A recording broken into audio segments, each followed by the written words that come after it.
En el verano de 1968, estudiantes mexicanos toman las calles de la capital. Todos estábamos hasta la madre del señor presidente. Estábamos en una olla de vapor que pronto estallaría.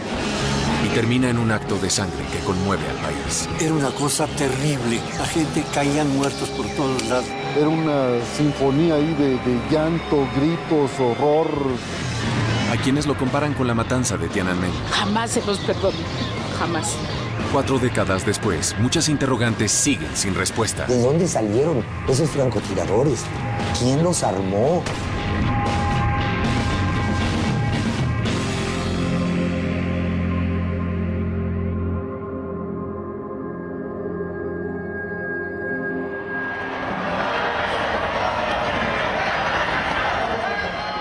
En pleno 2008, no es extraño encontrar una manifestación política marchando pacíficamente por las calles de la capital mexicana. ¡La lucha sigue y sigue!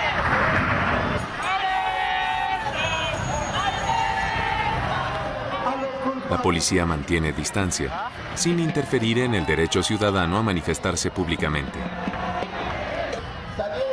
Pero en México no siempre ha sido así. Y algunos de los que marchan hoy lo saben en carne propia. El profesor universitario Fausto Trejo y la ex líder estudiantil Mirtocleya González recuerdan los tiempos cuando las fuerzas del orden no se limitaban a mirar de lejos.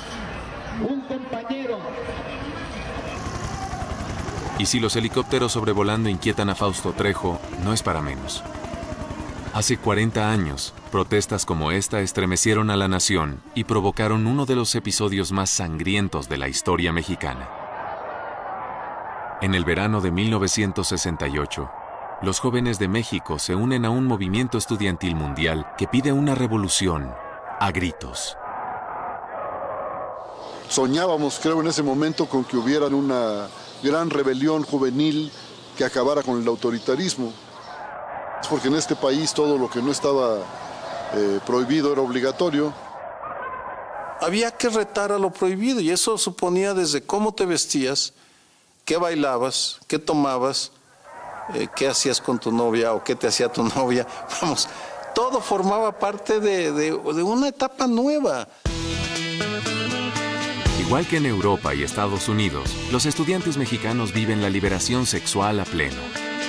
Era la primera vez que muchas compañeras, mujeres que estudiaban, estaban también en la calle. Veníamos de una sociedad muy tradicionalista. Pues en aquel entonces pues estábamos educados muy rígidos, tanto en nuestras casas como en las escuelas. Lo que decían los padres o lo que decían los maestros era eso lo que se tenía que hacer. Bueno, yo estudiaba en la Facultad de Derecho, en la universidad, y venía yo de provincia. Vivía en un pensionado para señoritas. Ahora ver a nuestras compañeras de los grupos de escuela en las calles también con nosotros era una cosa muy importante, era una cosa no vista antes. Vivíamos el periodo de la Guerra Fría. Simpatizábamos con la Revolución Cubana. Sabíamos de los movimientos que existían a nivel latinoamericano. Los estudiantes se enteraban desde luego del mayo del 68 en París. Estaban expuestos a visiones alternativas de su mundo. La creencia que teníamos los jóvenes en aquella época era que teníamos la capacidad de ser libres y de vivir una vida sin la interferencia del señor presidente, de la iglesia y de nuestros papás. Y las universidades eran de los pocos espacios que había en el país para respirar, para poder decir las cosas como las pensábamos, como las creíamos y como las queríamos. Por 39 años, México vive bajo el puño del Partido Revolucionario Institucional, el PRI. Bueno, este era un país gobernado por un solo partido, en el que la libertad de expresión estaba severamente limitada. El gobierno controlaba todo, absolutamente todo. La chispa que desata la confrontación directa con el gobierno no surge de las universidades, sino de las escuelas preparatorias. No eran enfrentamientos de tipo político, fue sencillamente un choque ahí de grupos de jóvenes. Empieza con un pleito entre estudiantes por un juego y la policía pretende contener golpeando a los estudiantes en sus propias escuelas. El 26 de julio, cientos de estudiantes se vuelcan a las calles a protestar contra la represión.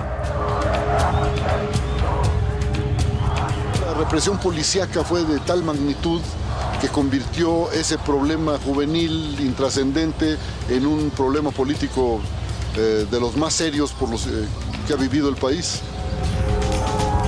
Los disturbios estudiantiles explotan en el peor momento posible para el gobierno, a escasos meses de un evento histórico para la nación mexicana. En el 68 México iba a tener las primeras Olimpiadas en su historia.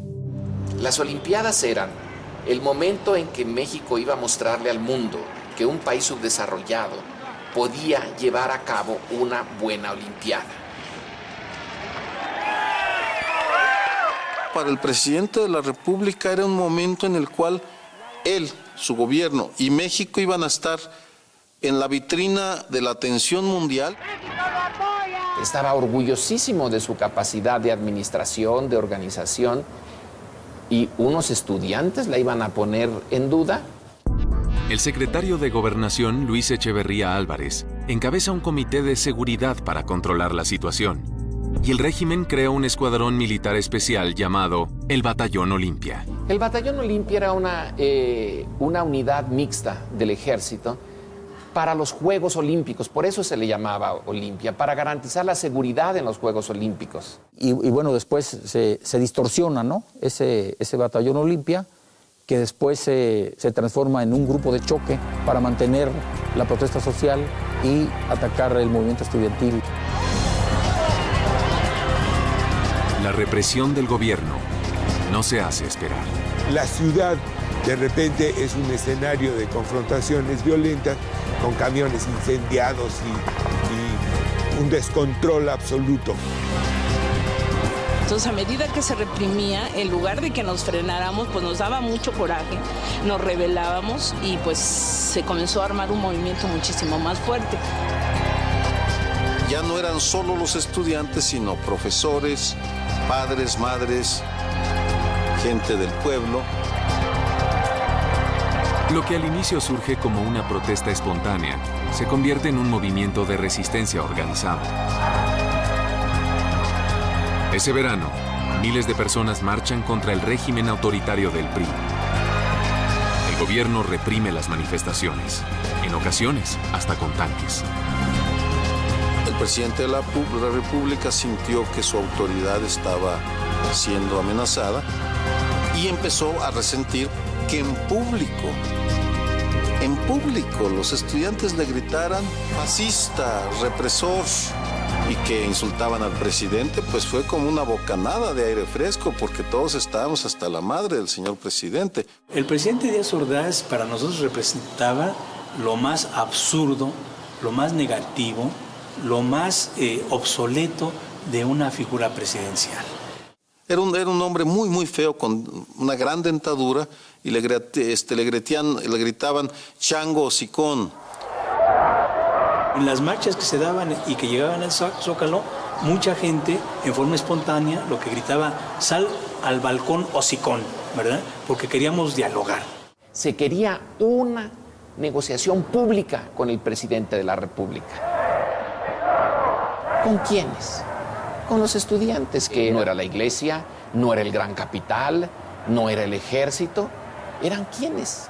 Así que el presidente obviamente no podía aceptar eso. Hemos sido tolerantes hasta excesos criticados, pero todo tiene un límite. Y no podemos permitir ya que se siga quebrantando irremisiblemente el orden jurídico como a los ojos de todo mundo ha venido sucediendo. El presidente Díaz Ordaz lanzó una serie de amenazas brutales en contra del movimiento. Lo que hace es recurrir de inmediato a la ocupación de la ciudad universitaria. El presidente ordena la detención de los líderes estudiantiles. optaron por ocupar el campus de la ciudad universitaria en la idea de que de ese modo acabarían con el movimiento. Yo estaba en la facultad y comencé a oír muchísimo ruido y es impresionante oír las botas de los militares cómo avanzan. Y hubo grandes batallas que se enfrentaron a balazos. Arrestan a más de 800 jóvenes, pero las principales figuras del movimiento logran escapar. A pocas semanas de los Juegos Olímpicos, el Distrito Federal parece estar bajo ley marcial. Estábamos en una olla de vapor que pronto estallaría. Los líderes estudiantiles convocan a un mitin el 2 de octubre para responder a la crisis. El lugar, la Plaza de las Tres Culturas en el barrio central de Tlatelolco. Miles llegan sin sospechar que el gobierno ha decidido acabar con el movimiento estudiantil durante el mitin.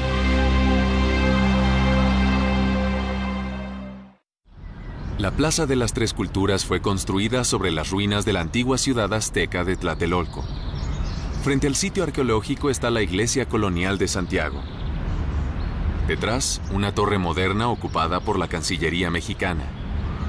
El edificio Chihuahua cierra la plaza hacia el este. Es el lugar perfecto para una emboscada. La Plaza de las Tres Culturas es un lugar, es un anfiteatro natural. Está rodeado de edificios muy altos que ven a una gran plaza. El 2 de octubre de 1968, miles de personas llenan la explanada frente al edificio Chihuahua, ajenas a la confrontación que se avecina. Nosotros llegamos de la forma más inocente, con la manta de la Facultad de Derecho, y todavía llegamos temprano, puesto que nos ubicamos ahí enfrente. Vi que mucha gente estaba arribando a la plaza y en cosa de unos minutos la plaza estaba totalmente llena. Había de todo. Obreros, estudiantes, vecinos, había muchísima gente. Algunos manifestantes traen a sus hijos. Otros llegan con amigos. Yo iba con mi novia, con la prima de mi novia y el novio de la prima de mi novia. En la plaza efectivamente no se percibía los signos de peligro.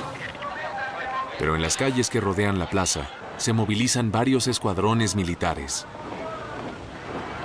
Todo lo que nos llegaba, porque nos llegaban compañeros, el ejército está moviendo.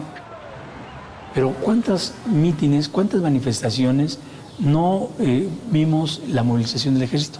Muchas veces. Tlatelolco estaba rodeado de tanques, de camiones de policía, de camiones militares. Sabíamos que podía producirse algo, pero no creíamos que fueran a reprimir a una multitud inerme. Bueno, entonces el mitin empezó a transcurrir tal como estaba planeado, de manera normal. Los líderes hablan desde el tercer piso del edificio Chihuahua. Me dirigía a todos los de aquí de la plaza, ¿sí? En esta parte de aquí. Entonces empecé a ya anunciar al primer orador. Desde un punto estratégico en el techo de la iglesia, una figura solitaria vigila el mitin. Empezaron a volar unos helicópteros sobre la plaza y los ruidos de las aspas de los helicópteros suenan como ametralladoras. Aparece el maldito helicóptero que lanza una luz verde más o menos a esa altura. A aquella altura de la iglesia empezó a caer una luz verde. Cuando yo vi las luces de bengala, yo dije, pues, ¿qué onda, no? O sea, uno no sabe que es una señal de atacar. Y de repente algo como una corriente eléctrica recorrió a la gente. Y los líderes de ese momento, el líder que estaba hablando dijo, no pasa nada, calma, no pasa nada. Y entonces empiezan los primeros disparos. Tratamos de correr hacia la salida que da a la iglesia y nos llevaría hacia el sur de la plaza, pero ya venían los soldados cargando hacia nosotros. Los soldados avanzan a trote entre las ruinas aztecas. El avance de los soldados bloquea 2 de las salidas de la plaza, forzando a los manifestantes a correr en una sola dirección.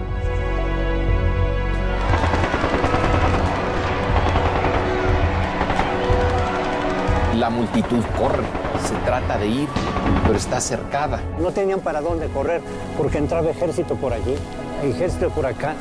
Venían con el marrazo, la bayoneta puesta en la punta de los fusiles. De las azoteas del edificio Chihuahua aparecieron bastantes metralletas a dispararle al contingente que estábamos aquí. Pues era un correr para todos lados. Y nosotros gritando, no corras, son de salva. Nos asomamos y pues ¿cuál? Pues, se caían.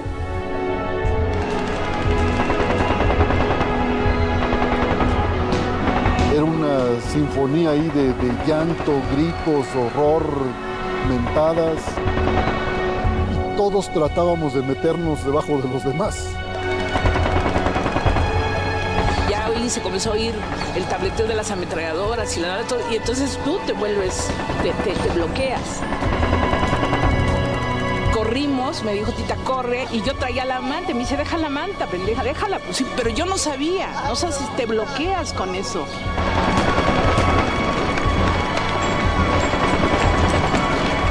Era una cosa terrible, era una cosa que la gente corría para todos lados, la gente caía muertos por todos lados, la gente tropezaba con los muertos.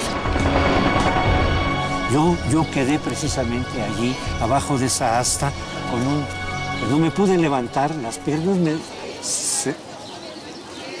se me doblaban. Y un muchacho, más o menos como de tu edad, más o menos, se acerca y me dice, maestro, vámonos, porque si lo ven lo matan. Yo recuerdo que estaba encima de otros cuerpos, que yo mismo tenía encima a otra gente. Recuerdo perfectamente que tenía yo la corva de una chica en mi cuello, que me impedía pues levantarme. Y así estábamos todos, algunos heridos, muertos.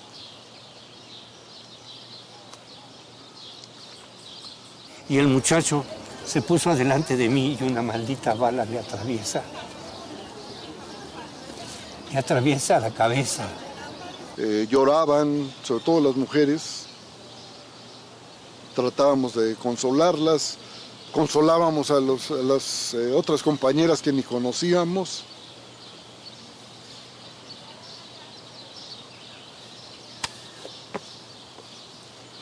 No sé si el balazo venía de allá o venía de aquí, no me di cuenta, o de allá. El hecho es que aquí cayó, aquí.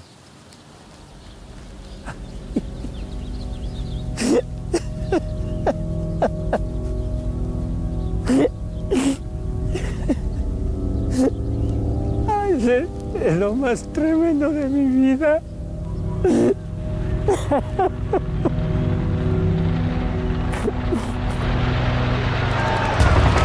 Los soldados también son víctimas de los disparos provenientes del edificio Chihuahua y otros puntos altos de la plaza. Y devuelven el fuego.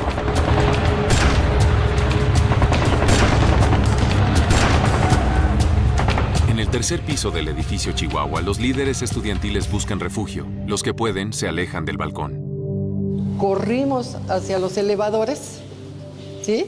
Y nos encontramos que salieron aquí los de guante blanco. Son enfrentados por un grupo de hombres armados, cada uno con un guante blanco en la mano izquierda. Y nos dijeron, van para atrás. Entonces todos pues, espantados nos fuimos para atrás y al suelo, hijos de la chingada, que aquí los vamos a tronar. Nos empezaron a bajar. Primero nos jalaban hacia las escaleras, arrastrando. De ahí nos entregan al ejército y nos llevan a la parte de abajo.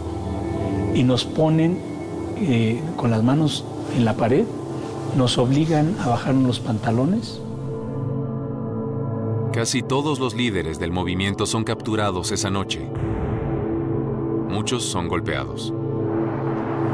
Ahí estuve hasta que nos llevaron en los camiones y nos llevaron a un lugar desconocido. Finalmente, supongo que como a las 8:30 de la noche, empezaron a mover cadáveres, a levantar heridos.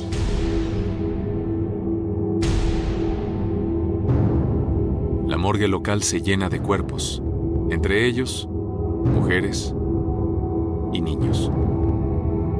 La cifra exacta de muertos sigue siendo un misterio.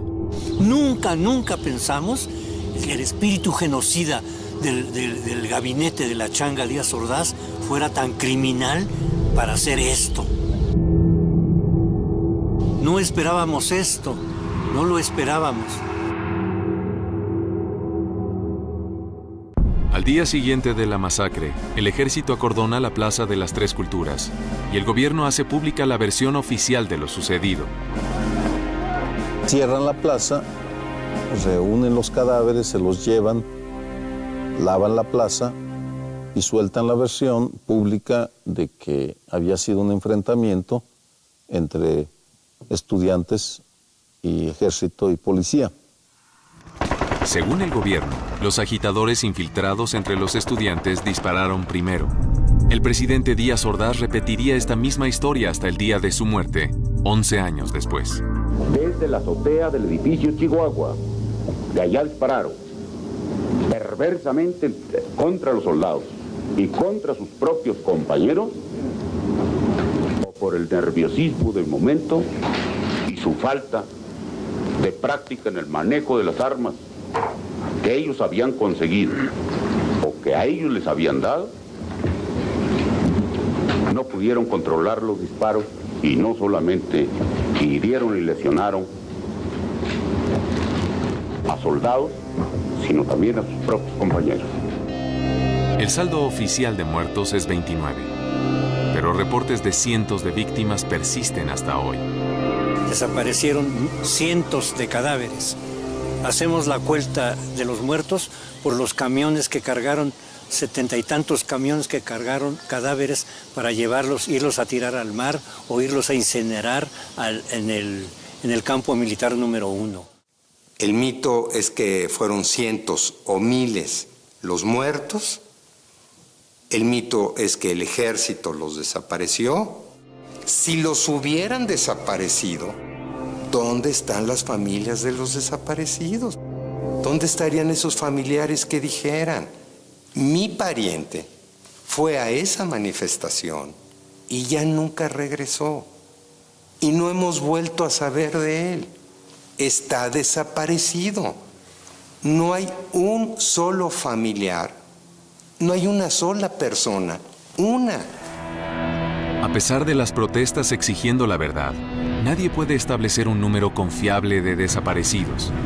Pero se sabe que más de 2,000 estudiantes, profesores y otros civiles fueron transportados esa noche a centros de detención.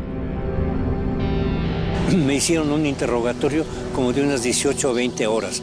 Entonces lo que buscaban era alguna declaración comprometedora para de inmediato proceder a una consignación a la cárcel, ¿no?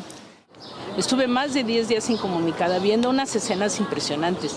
Ahí estaba lleno de preparatorianos, de chicos de preparatoria.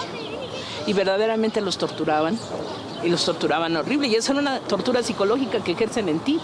¿Por qué me obligaban a ver a mí como torturaban a los muchachos? Me dijeron, pues ahora sí, te vamos a tener que fusilar si no hablas. Bueno, ¿y qué voy a decir? Pues, ¿qué hicimos? ¿Y qué se me acusa? Y me amarraron atrás, me pararon a fuerza y llamaron al pelotón de fusilamiento. Y entonces dijeron, preparen, apunten. Yo nomás apreté el cuerpo, agarré aire y estaba esperando la descarga en ese momento. Cuando tronó, bájate, no, pues ya estoy muerto. Pero empecé a sentir el pasto otra vez, pues no estoy muerto. Y entonces dices, no, esta fue de salva, pero te damos una oportunidad más. Viene una etapa muy difícil para los líderes estudiantiles y para la oposición. Encarcelan a los principales líderes en una prisión conocida como el Palacio Negro de Lecumberri.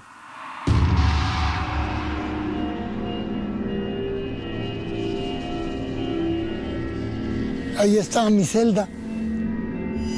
Este es el lugar donde el gobierno de México ocultó la infamia. Este era un pasillo. Aquí así estaba ya la propiamente celda.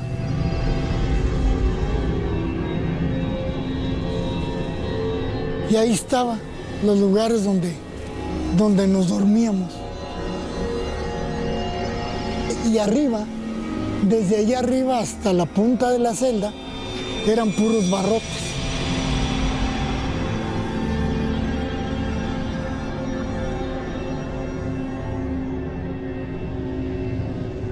Y permanecimos en el bote casi 3 años, ¿no? Lecumberri era una cloaca, una cosa horrible. Yo no podía creer que yo, un estudiante de buena familia, entre comillas, pudiera estar en una prisión de presas comunes, como si fuéramos viles delincuentes. Nos trataron como delincuentes. Y esos son los delitos de las autoridades que nunca se van a pagar.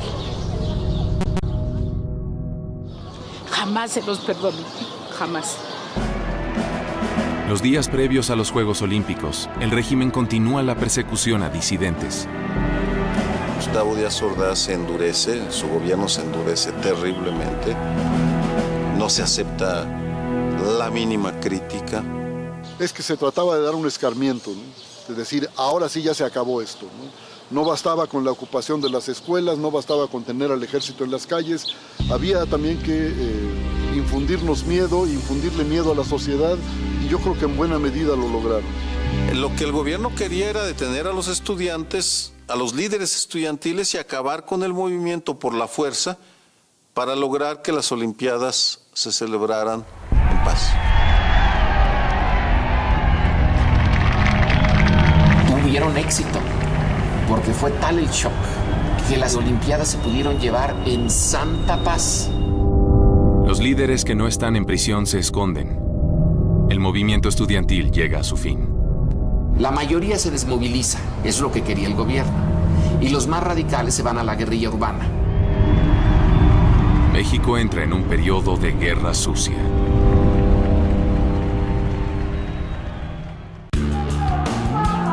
¿Qué sabemos a ciencia cierta de los sucesos de ese 2 de octubre?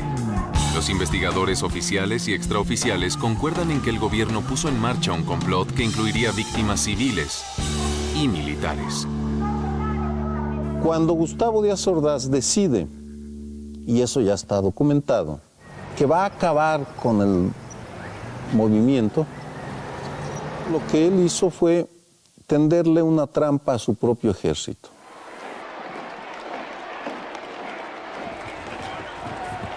Los destacamentos militares arribaron a la plaza, desde las 11 de la mañana se empezaron a mover y a las 4 de la tarde ya había presencia militar considerable. El ejército tiene órdenes de disolver el mitin y capturar a los líderes del movimiento estudiantil. Una segunda operación paralela comienza varias horas antes. Las tropas regulares no están enteradas de esto. Hombres vestidos de civil entran al edificio Chihuahua y a otras torres vecinas con vista a la explanada. Ocupan al menos 10 apartamentos en diversos pisos. Los hombres llevan rifles y armas automáticas. Toman posiciones de francotiradores en las ventanas. Otros agentes actúan como vigías desde la iglesia y otros edificios que rodean la plaza. Una vez que están ahí, aprovechan ese escenario, ¿no? Y les queda ad hoc, ¿no? Porque tiene partes altas donde se puede ubicar perfectamente bien la visibilidad de todo el escenario. A las fuerzas de seguridad del Estado les queda a tono, ¿no?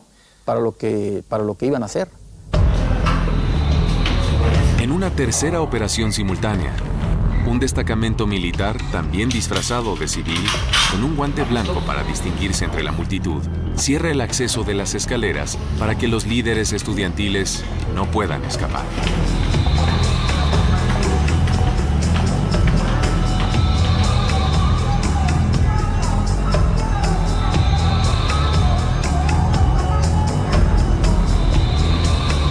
En los departamentos, los francotiradores esperan a que el helicóptero suelte las bengalas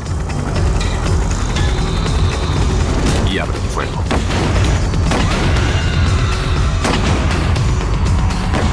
El primer tiro, esa noche, esa tarde del 2 de octubre, proviene del edificio que es desde donde hablaban los líderes del movimiento. Desde ahí tuvieron que hacer el disparo claro para justificar que la agresión venía de ahí. El que hubiera una manifestación no era suficiente para matarlos. Había que tener algo de violencia del otro lado para poder justificar la violencia del gobierno. Sabemos que hubo disparos desde la torre de la Cancillería y desde otros distintos edificios, además del Chihuahua. Uno de los primeros en caer fue el general que mandaba la tropa y se rompen las líneas de mando y viene el caos. Entonces ahí es claro, ¿no?, que hay una confusión. Es una confusión creada, pero los que están ahí en el escenario no saben qué está pasando. Una parte del ejército no sabía que eran otros oficiales los que estaban disparándoles. Los que estaban abajo no sabían qué estaba pasando. Hubo un descontrol total. Una situación de esas se sale de control como se salió y la autoridad no la puede controlar.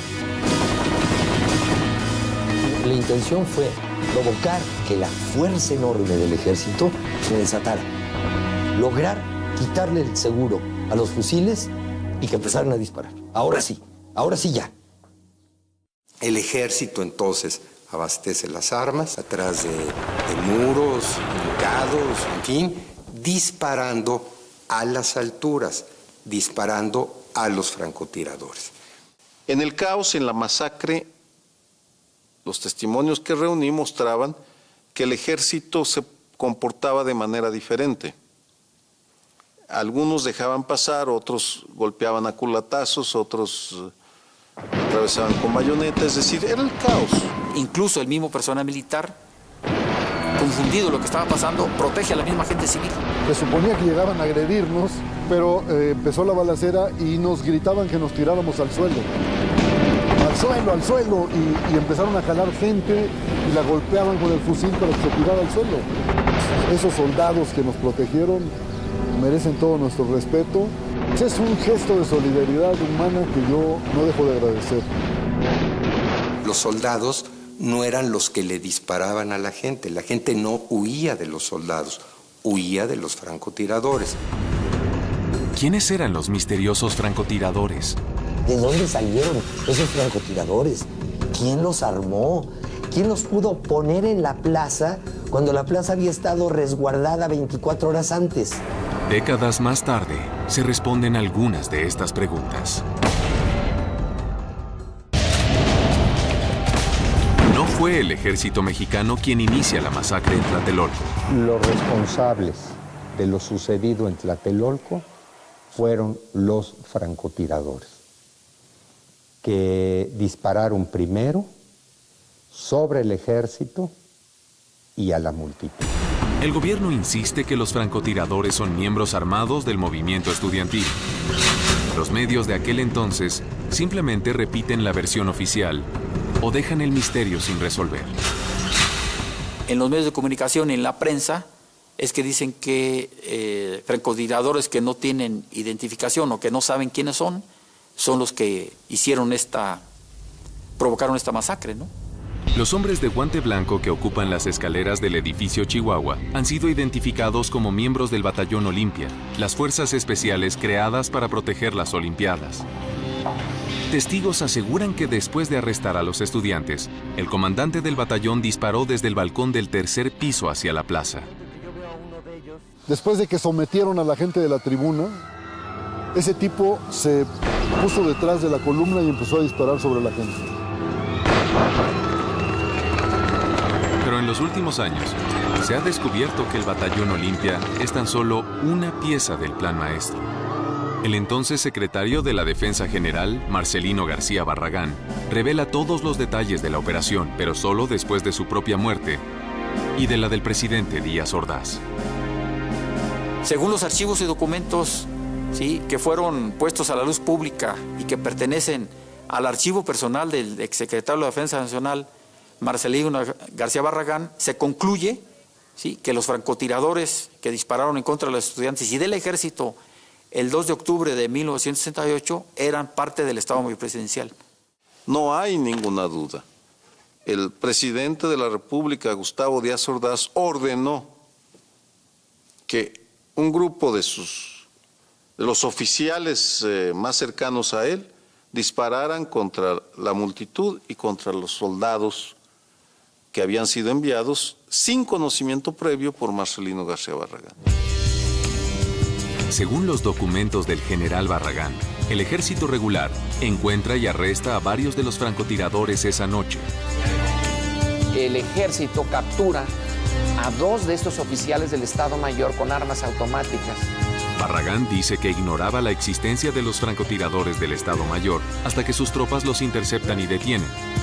El general ordena liberarlos para ocultar la verdad.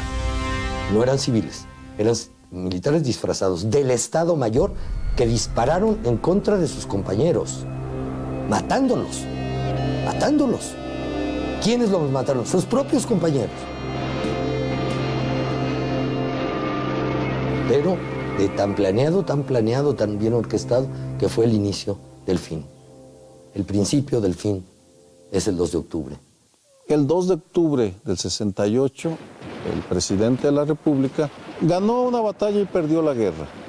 Quería pasar a la historia como un constructor de países y quedó en la historia como un represor de estudiantes que se manifestaban pacíficamente. En el largo plazo, el costo en legitimidad para el régimen fue enorme. Y eso explica en parte su fin. Se inicia esa larguísima transición a la democracia. Se aceleraron las fuerzas que varias décadas después desembocaron en elecciones confiables, en un México algo mejor.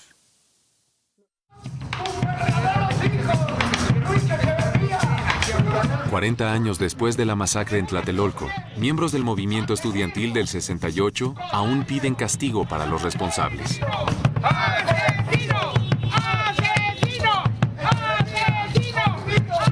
Pero en el 2008, solamente un miembro importante del régimen de Díaz Ordaz se mantiene vivo para enfrentar las acusaciones. Se trata del entonces secretario de Gobernación Luis Echeverría Álvarez, encargado de la seguridad interna del país en 1968. 2 años después fue el sucesor de Díaz Ordaz en la presidencia de la República. El fiscal especial acusó a Echeverría de genocidio, pero tras años de acciones legales y presiones políticas, el caso aún no se ha llevado a juicio. El ex jefe de seguridad se encuentra bajo arresto domiciliario en la Ciudad de México. Cada año, el 2 de octubre, venimos a la casa de Luis Echeverría a recordarle que está preso. Se le acusa de ser coautor del genocidio del 2 de octubre. Está en su casa, pero la verdad es que es una prisión. Y yo que padecí prisión, sé lo que es estar preso, aunque sea la jaula de oro. Pocas fiscalías han llegado tan alto, al titular del Ejecutivo y al jefe del Estado. Los mexicanos pudimos hacerlo.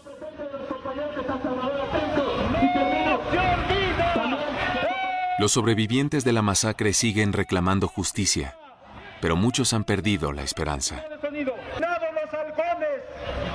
Yo creo que los actuales gobernantes, los jueces, pues prefieren que se mueran y que se vayan a la tumba personas como Echeverría y los militares que tuvieron a su cargo el operativo del 68 antes que se reconozca que son culpables. Hoy venimos marchando los familiares de los compañeros universitarios que fueron masacrados en territorio de Ecuador. La posibilidad de encontrar justicia se desvanece aún más cuando el gobierno del presidente Felipe Calderón clausura la Fiscalía Especial en el 2007. La Fiscalía fue desaparecida sin pena ni gloria y ahora todavía estamos peleando porque no se destruyan los archivos recopilados, la documentación que obtuvo esa Fiscalía, que es muy valiosa para establecer al menos la verdad.